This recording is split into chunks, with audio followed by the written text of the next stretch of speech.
guys! I think the last time that I did a detailed flip through of my week setup was at the end of One Book July, so it's high time to have a look at it. So as you probably know, I'm using this amazing Caderneta Notebooks vegan leather traveler's notebook, which is especially designed for the weeks, and I'll leave a link to her shop down below because she just made a whole bunch of new colors of weeks covers and they're all awesome looking. So this is my personal planner and my wallet. So in here I've got my debit card, a co-op card, some stamps, and my credit card, and a spare £10 note for when I run out of cash. Then I've got some sticky notes, which I use just to mostly to make shopping lists and to occasionally to make a list that I kind of put on the dashboard of something particularly important that I have to remember for the next day, or to put on my weekly spread. And then I have the green Hobonichi stencil here, which I actually only use as a ruler. I don't use this for any of the stencils, but it actually comes in really handy as a ruler because I always have to measure various things when I'm buying planners for some reason, like to see which size will fit. Then I have this absolutely incredible wallet insert. I did a review on this and of this cover, by the way, and I'll link both of those videos down below. This is from Lyra & Co. It's a Lyra Dory wallet insert that is specially designed to fit the weeks, and I absolutely love it. And so in here I just have some loyalty cards and a voucher from the co-op, and on the other side I have a Boots card and a Paper Chase card, and then I keep cash in here and coins in here. It's got a pen loop which I'm not using. That's the back. And this is my weeks. So I'm really looking forward to starting my 2017 weeks at the beginning of December, because this one is already feeling like it's very, very well used and lived in, and I'm looking forward to a fresh start. So this is my dashboard. I have my trusty elephant postman who brings me happy mail. And then I have this sticky note with today's to-do list. I saw this on Instagram a while ago, and it was just so inspiring and uplifting that I decided that it should go in the front of my planner. So hopefully you can see that. Smile, think positive, inspire, love, be grateful, be happy. That's today's to-do list. And then a note from James. James bought a typewriter on eBay and he made me a note with it. And then here I have a shopping list. I don't actually use this very often. This is old, but it's stuff that I often need to buy, so I just left it there. Sweet potatoes, aubergines, carrots, peppers, courgettes, mushrooms, apples, and grapes. Those are pretty standard. Usually I put the shopping list on the weekly view, but sometimes if there's a long list, I will use a sticky note like this, and I just keep it in here with washi tape. Then, as you can see, up until the end of July, I was crossing out the months. First I was using highlighters, and then I was using colored pencils, and then I started using pens, and then in August I just stopped doing it. But I have now started using this specifically to mark off the days when I change the ink in my pen. I'm using a Pilot Decimo, which I absolutely love, and I was just curious how long the ink would last. So you can see the last time I changed it was on the 6th of September, and it's just a convenient way of doing it because it's really easy to see. It's the only thing on here. I don't use this for anything else, and hopefully I won't have to change the ink too often, so it's kind of nice to have it on a yearly view. Then I use this as a tracker for a few different random things, stuff like if I've taken like a painkiller or antihistamine or something like that, and also when we've given the dogs their worm tablets, because it's only once every 3 months, and just kind of like a few random things like that. It's easy to see at a glance. Then the monthly view has been something of a challenge. I've gone through a few different uses and I'm not really sure what's going to stick. So as you might know, originally I was using this for a whole bunch of different things. I was using it to track exercise. At one point I was also tracking water intake. Then I was also using it as a kind of calendar for my video schedule. I was tracking orders down here, and then I started doing spending tracking as well. Then, before One Book July, I decided to give all of that up and use it as a meal planner instead. So you can see for June, I was quite good at that. July went a bit downhill. August, complete disaster. I started coloring in the blank days, but that didn't really take either. Then September, I sort of gave up on the meal planning halfway through and decided to use it for gratitude. Beforehand, I'd had the gratitude on the weekly pages, which I'll show you in a minute.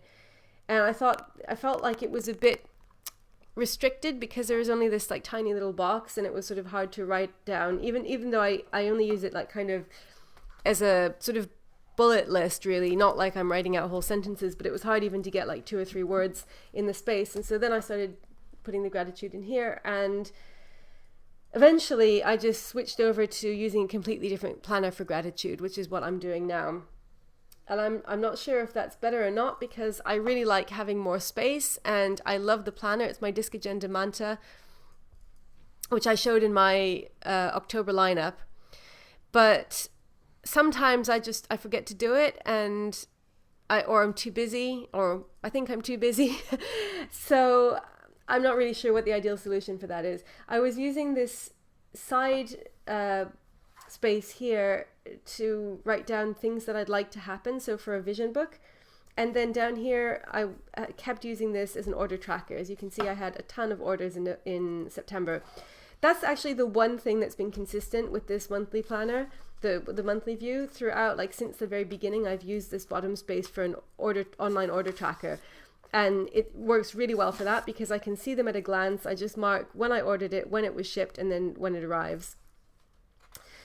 And then I decided to give that up, and at the beginning of October, I started using it simply to track my bank balance, because I felt like that's something that I like to do, and I thought since it wasn't really working as a meal planner or a gratitude log, I might as well just use it for that and take that out of the weekly view where it was beforehand. And then I can easily see every day what the balance is, and it's got its own dedicated space. So far that's working quite well, because it was something that I was keeping up with pretty regularly anyway. So I've just kind of transferred it into this space because, you know, I wasn't really using it very successfully for anything else. I mean, the gratitude wasn't a disaster. You can see that I did keep up with that more or less kind of right until around when I switched over, but I just didn't really like it that much. And I decided if I want to put the gratitude back in here, I can go back to either putting it here or putting it in the weekly spread. And you know, if I did decide to put it in here again, then I would just switch the bank balance back to the weekly spread again, because that was okay. There wasn't really anything wrong with it, but I feel like I like that better in its own planner. And as you can see, I still have a whole bunch of orders, and I'm still tracking them down here. It works really well for that. So that's the monthly view. Then the weekly view, that is the heart of the planner.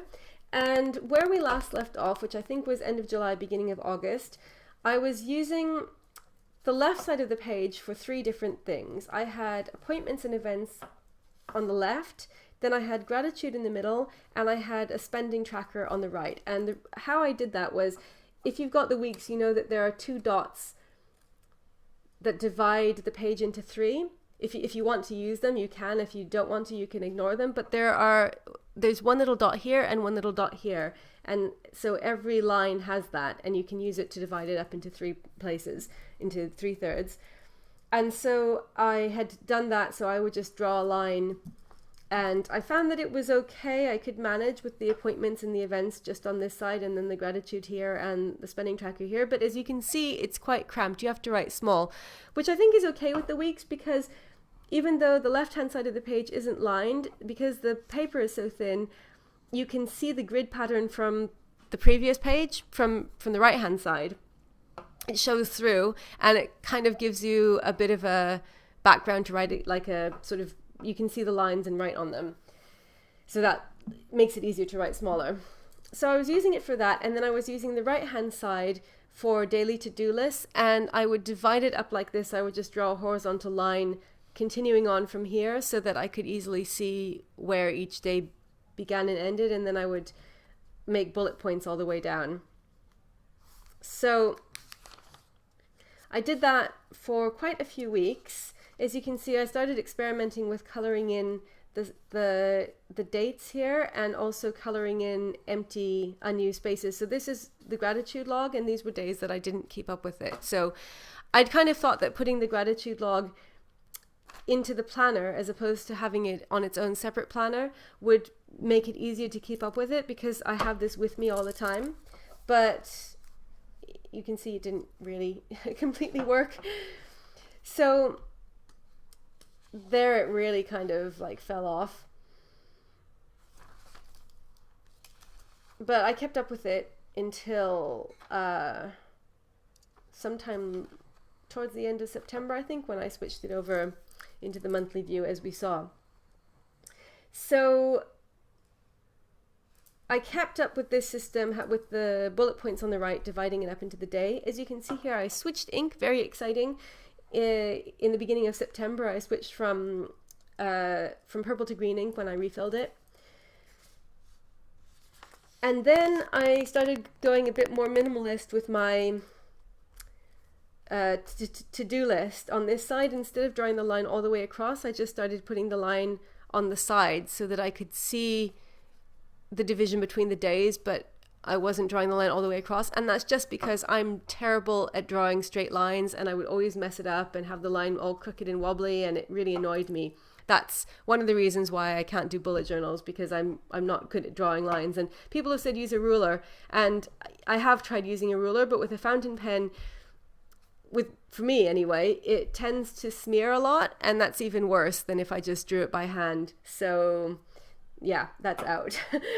And same with here. I kept using this for events, gratitude, and spending tracking, but I stopped drawing the lines here because a lot of times I think the lines were kind of wobbly and I just didn't like the way it looked. So I feel like with planners, the less that I have to draw myself, the better. I really like it to look like nice and clean and crisp and professionally printed, and nothing pleases me more than a beautiful printed planner. So I draw these lines on just so that I can see where each day begins and ends, so it's not just a giant to-do list, which I have tried earlier in the year as well, and I kind of like having it divided by day, but I just try to keep my contribution to the minimum.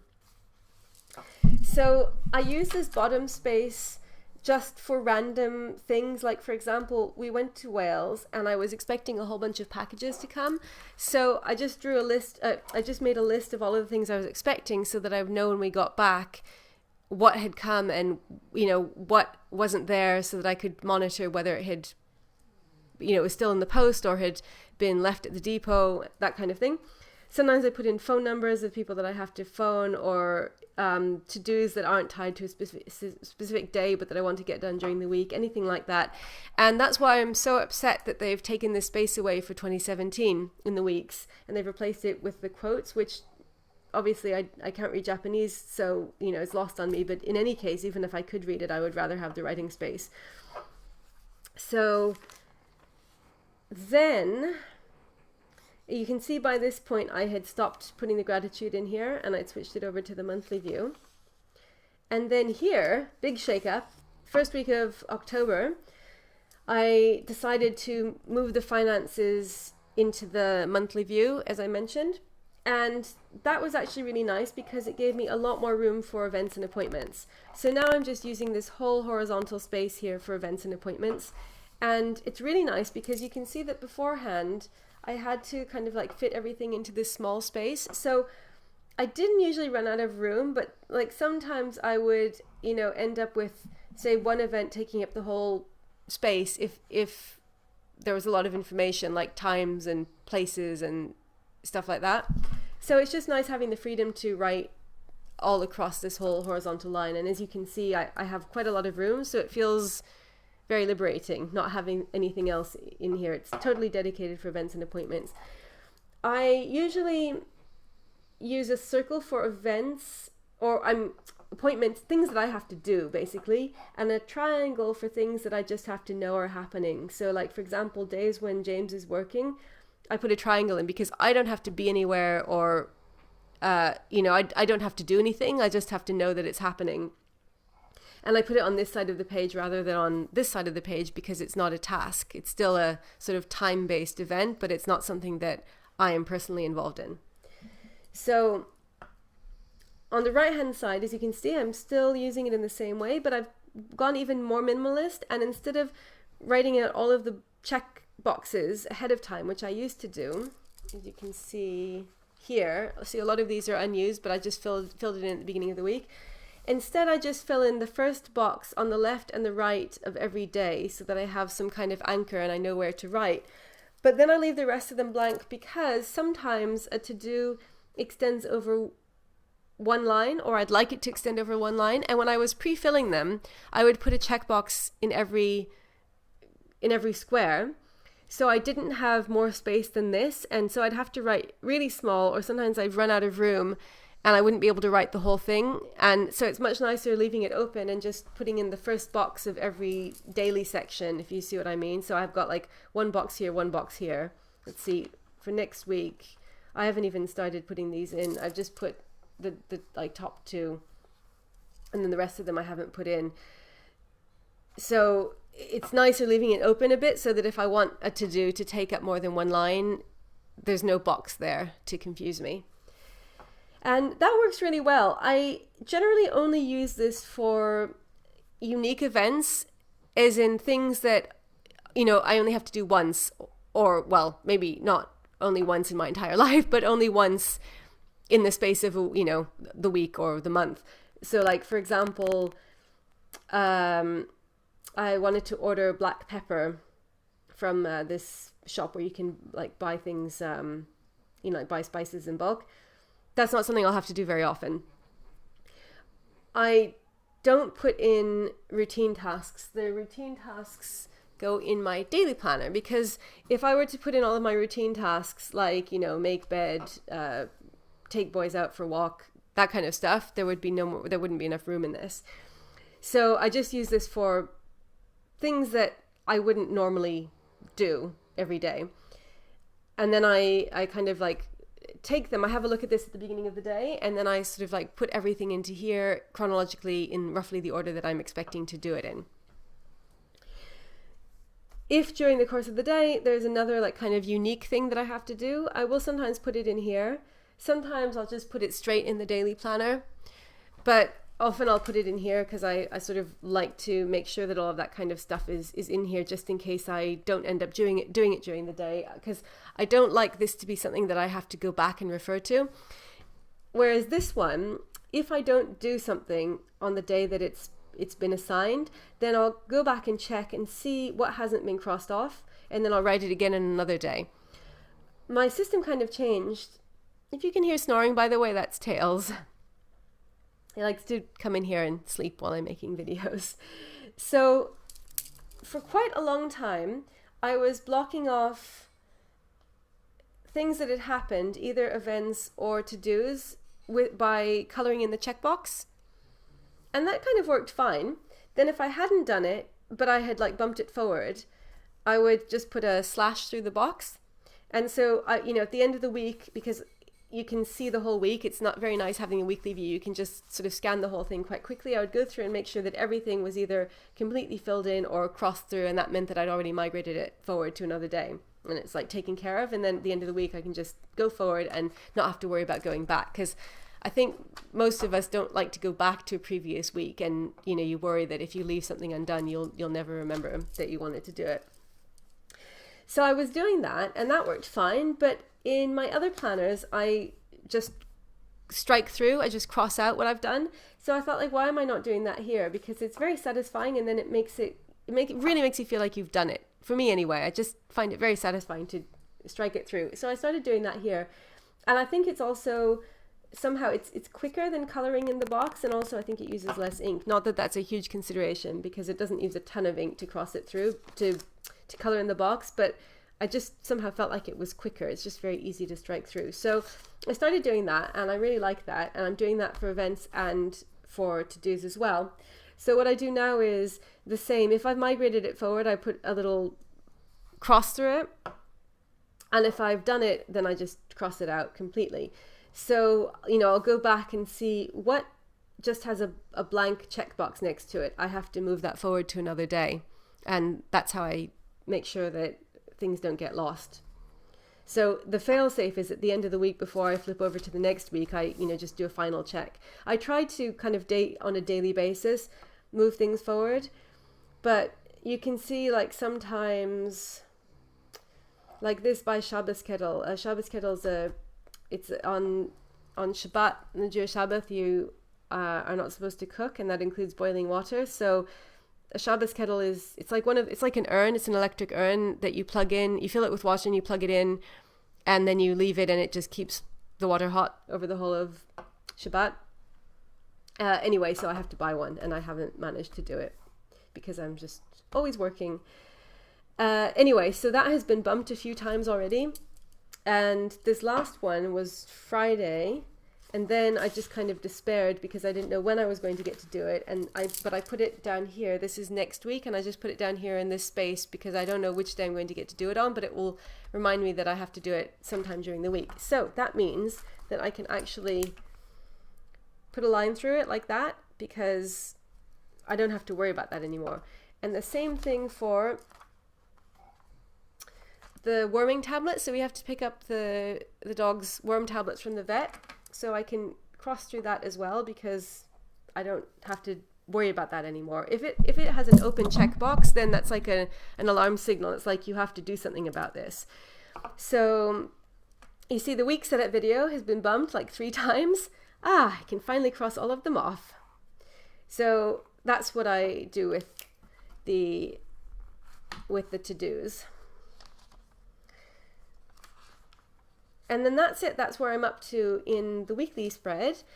Then the notes pages I've been using pretty much the same way the whole time. So I have a few main sections, and then I have some like kind of just sort of more minor, not even really sections, just things with, stuff written on them. It's kind of a mess. I'm looking forward to starting my new weeks because I know exactly how I want to use it. And this year, because this was the first year that I had a weeks, it was kind of an experiment. I wasn't really sure how much paper I would need and, how many pages I would need per section and how many sections I wanted to have.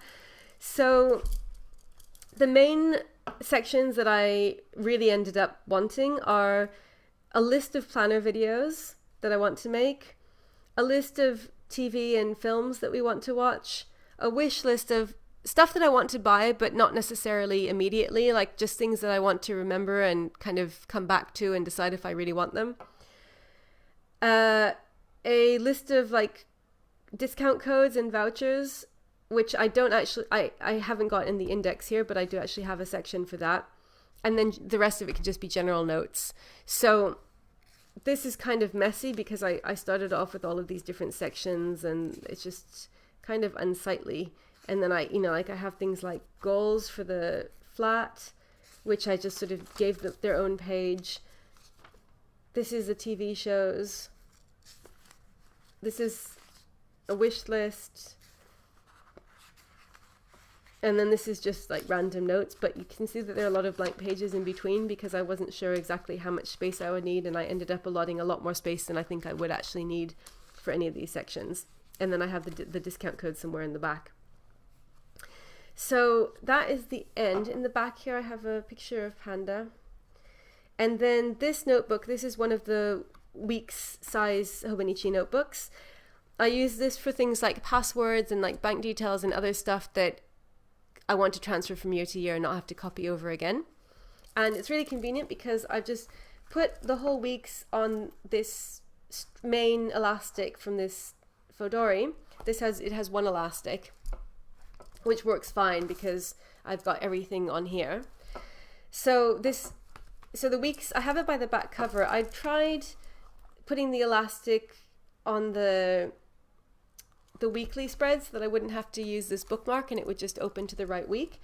And that works quite well, but I liked being able to have this notebook in here on the same elastic rather than like kind of tucking it into one of the pockets so that I can just flip to it and it kind of really feels like a part of the weeks. That just is the most convenient, so I decided to keep it like this. And then I have this Happy Scrappy dashboard. This was actually the cover of a personal size Fodori insert, and I just cut it down to fit in the weeks, and I put it here because it makes me so happy. It says Planner Nerd and Planet, and it has little pictures of planners, and I love it.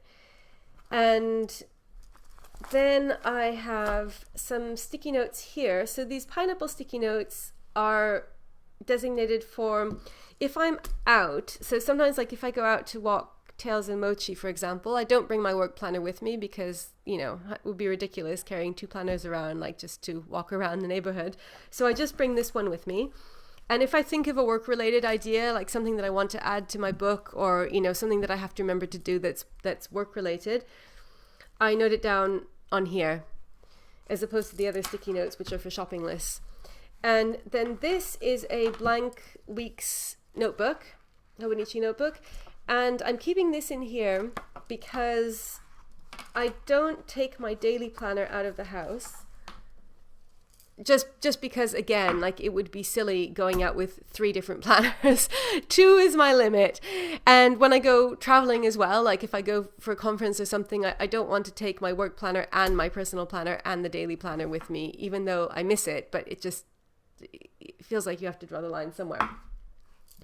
So I keep this in here because if I really miss having a chronological daily to-do list, then I can use this, and this is really, really slim and lightweight, so it hardly takes up any space, and it fits perfectly in here, and that's it's just nice to have it there, even though I don't normally need it, because usually if I'm out, it's for some work-related thing, and then I just use my work planner. So that is it. That is my current week setup. I hope you enjoyed this. Let me know if you have any questions. As always, thank you so much for watching, and I'll see you again soon. Bye.